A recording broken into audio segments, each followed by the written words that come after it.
बिंदु चरण सरोज गुरु मुद मंगल आगार। जैसे वतन रोते भव सागर से पार। गुरु जी के सुमिरन मात्र से नाशत विघ्न अनंत। तासे सर्व आरंभ में ध्यावत ही सब संत। तासे सर्व आरंभ में ध्यावत ही सब संत। सौभाग्यशाली गुरुमुख सज्जन मंडली, श्री सद्गुरुदेव दाता दयाल जी महाराज जी जीवों के कल्याण के लिए ही इस धराधाम पर अवतरित हुए और अपने सुकोमल तन पर कष्ट सहन करके स्थान स्थान पर जाकर के अपने सदुपदेशों द्वारा हम जीवों को सत्मार्ग दर्शाया, उन्हें भक्ति के पथ पर लगाया और उनका मार्गदर्शन किया। श्री सद्गुरुदेव महाराज जी के परम पावन वचनों पर आचरण करने से लोक और परलोक दोनों ही संवर जाते हैं। महापुरुष अपने वचनों में फरमाते हैं कि वेद और वेदांतों की केवल चर्चा करते रहना और उन्हें अपने जीवन में अपने आचरण में न उतारना, ये हमको प्रिय नहीं है। हमारे विचार में तो वेदांत के अद्वैत भाव को अपने दैनिक नियमों में स्थान देना चाहिए। कथनी की सुंदरता कथनी में प्रकट हुआ करती है, यही संत महापुरुषों का सिद्धांत है। हर एक मनुष्य के मस्तिष्क में ईश्वरीय ज्ञान तो पहले से विद्यमान है, किंतु संसार की आसक्ति के कारण वो ऐसा आच्छादित हो जाता है कि जैसे धुएं में अग्नि। यदि ये आवरण न होता तो वो ज्ञान हमारे कार्य व्यवहार में बहुत ही सहायक होता।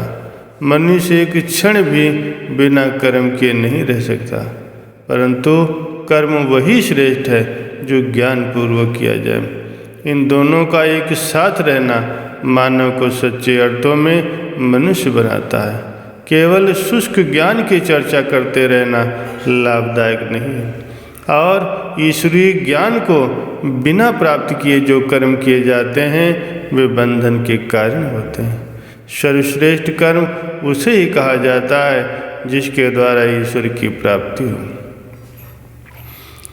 परमार्थ की सफलता केवल वाणी के द्वारा ज्ञान भरी बातों के कहने से नहीं मिला करती। ज्ञान के साथ यदि भक्ति के साधन नहीं अपनाए जाते तो मानव जीव एक ऐसे पक्षी की तरह है जिसका एक ही पर हो। भक्ति भावनाओं से ओतप्रोत ज्ञान एक ऐसा हंस है जो दोनों पंखों को फड़फड़ाता हुआ आकाश मार्ग से सीधा निकलकर निज धाम में जा पहुंचता है।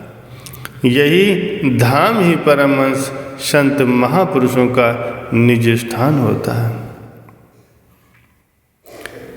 इसीलिए गुरुमुखों का यही कर्तव्य है कि जीवन को महापुरुषों के आदेश के अनुसार आचरणमय कर्तव्यनिष्ठ बनाएं, ताकि अपने ध्येय को प्राप्त कर सके। इसी को ही आचरणमय जीवन कहा जाता है। सद्गुरु अपने सेवकों को जो उपदेश दे करके आचरण करने के लिए फरमाते हैं वह निश्चय ही उनके लिए लाभदायक होता है। ये ठीक है कि इन बातों को मन पसंद नहीं करता। भजन अभ्यास, सत्संग व सेवा ये मन के विरुद्ध कार्य हैं, लेकिन सद्गुरु जीव के हित की सोचते हैं। जीव के दिल में जन्म जन्मांतरों से मलिन वासनाएं भरी हैं और जीव को इसका ज्ञान नहीं है। यही वासनाएं ही दुख का कारण है। 84 लाख योनियों का बीज वासनाएं ही हैं।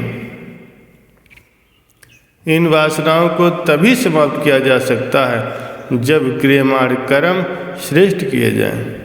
सद्गुरु ही जीव से निष्काम कर्म करा सकते हैं और वासनाओं के बीज को समाप्त कर सकते हैं। जिस प्रकार कोई भी अनाज अग्नि की भट्टी में भून दिया जाए तब वह उग नहीं सकता, इसी तरह से भजन अभ्यास, सत्संग, सेवा व नम्रता से जीव के हृदय में जब सद्गुरु के प्रेम की अग्नि पैदा हो जाती है, तब इस प्रेम की अग्नि से विषय वासनाओं का बीज जल जाता है। इसीलिए सद्गुरु जीव को जितने भी उपाय बतलाते हैं, उन सब का अर्थ यही होता है कि जीव के हृदय में प्रेम की जागृत हो जाए। वैसे भी ये नियम होता है कि लोहे को लोहा काटता है। संसार के मोह को सद्गुरु के प्रेम से समाप्त किया जा सकता है। किसी कवि ने क्या सुंदर ही पंक्तियाँ कही।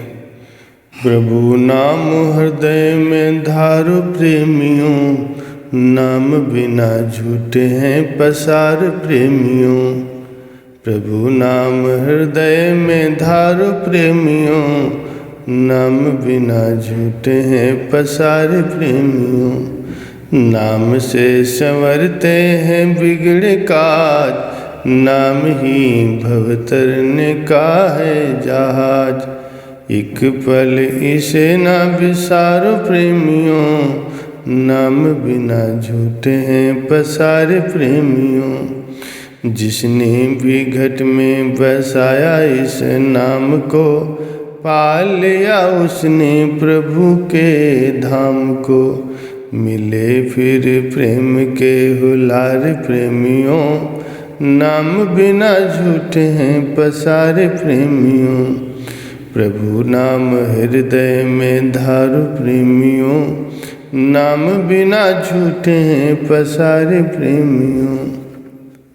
परम संत श्री कबीर साहब जी अपनी वाणी में फरमाते हैं कि मन पंछी तब लग उड़े, विषय वासना माय। प्रेम बाज की झपट में जब लग आयो नाय। सद्गुरु का प्रेम जब दिल में आने से मन की शक्ति छीन पड़ जाती है। इसीलिए सद्गुरु के प्रेम को सभी साधनों से उत्तम और श्रेष्ठ माना गया है। इसी सच्चे प्रेम से जीवात्मा परमात्मा से एक रूप हो जाती है और मानव जन्म की सफलता की प्राप्ति कर लेती है। सत्संग भक्ति के साधनों को अपनाने से ये लोक भी सुखी हो जाता है, उसका परलोक भी सुहेला हो जाता है और महापुरुषों की प्रसन्नता भी प्राप्त होती है। बोलो जयकारा बोल मेरे श्री गुरु महाराज की जय।